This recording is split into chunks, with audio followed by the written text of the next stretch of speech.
For the first time in more than 7 decades, industrial hemp is planted legally in Florida. It's a big development in the big business of CBD, which more people are using every day. CBS 4's David Sutta has an update.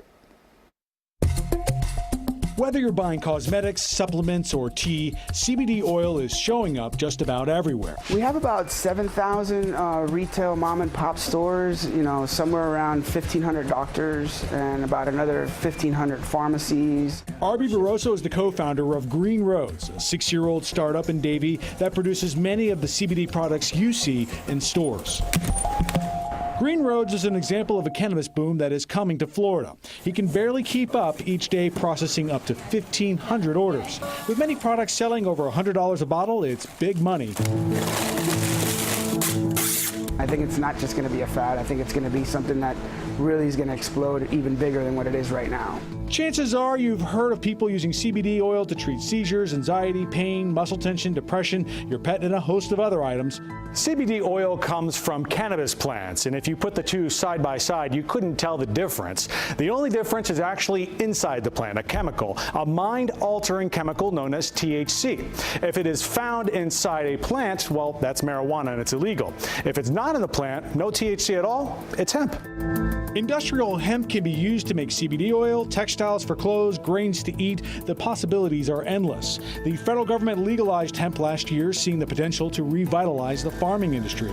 This month, Florida legislatures legalized hemp as well, in hopes of generating a new crop for the state. Some expect hemp to sell for 10 times what an orange goes for. But before farmers can start counting their money, there are some serious concerns. This is the first legal outdoor planting of industrial hemp in the state of Florida in over 70 years. In April, the University of Florida kicked off a study on hemp using a special permit.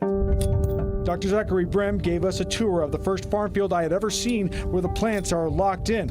It's all out of concern someone would take this thinking it was marijuana. That's very disruptive to our research. Dr. Brim's hemp plants have been in the ground for a few weeks. They are using seeds from around the world to see which ones can thrive in a hot, humid summer. When the plants do come up, they should be hemp. But as temperatures rise, they expect the plants to become stressed, which in turn could produce THC. Which would then redefine them from industrial hemp to marijuana, which would then be an illegal operation whether or not you had a permit. There's also the concern that these plants are wildly invasive, meaning they can spread quickly. We ultimately want to make sure that we can coexist. Back in a greenhouse, Dr. Will Wadlington showed us exactly what they're worried about.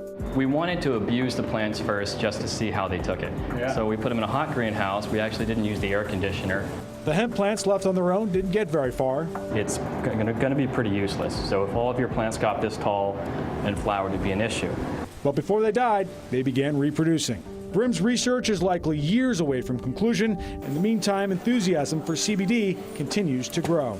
I don't think we're going to see an opportunity like this in our lifetime again. I don't think our kids will see something like this in their lifetime.